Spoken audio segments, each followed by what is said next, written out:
In a sensational interview with a popular podcast host, Raj Shamani, former IPL chairman Lalit Modi has made some explosive revelations that are sure to make headlines. From death threats from underworld Don Daud Ibrahim to surprising claims about Bollywood superstar Shah Rukh Khan and MP Shashi Tharoor, Modi's story sheds new light on some of India's biggest controversies.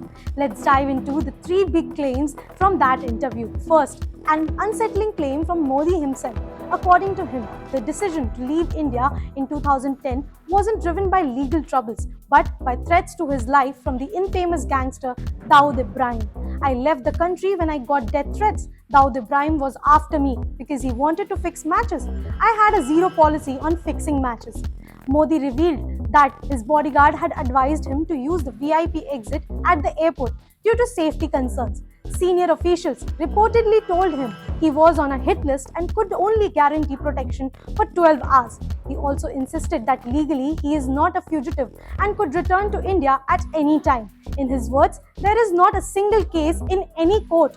Next, a surprising revelation about Bollywood's King Khan Shah Rukh Khan. Modi, who studied with SRK in school, claims that Bollywood's megastar's first choice was not Kolkata but Mumbai. Shah Rukh's first choice was Mumbai, but Mukesh Ambani took that. Kolkata was his eventual pick.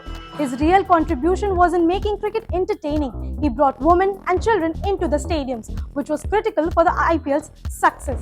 And then Modi made a serious accusation involving MP Shashi Tharoor and his late wife Sunanda Pushkar. Modi claims that he forced to grant Pushkar a 25% stake in the Kochi IPL franchise, despite her not contributing financially to $50 million association. Sunanda Pushkar had zero contribution to the association, yet she owned 25% of the team. She was getting 15% for every dollar of revenue coming in as a marketing genius. Modi claimed that when he refused to sign the deal, he received a call from Tharoor himself, threatening to have him raised by the ED and income tax official.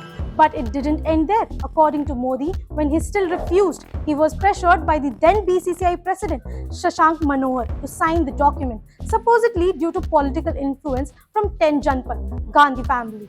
Modi claims there's a recorded account of this in the meeting's minutes. Lalit Modi's revelations are rousing up a storm, and with such high-profile names involved, the story is far from over. From threats and pressure to the behind-the-scenes politics that shaped one of India's most popular sports leagues, the drama continues. Stay tuned as we follow the developments on these explosive claims. And don't forget to like, share and subscribe Cricket Next for more such updates.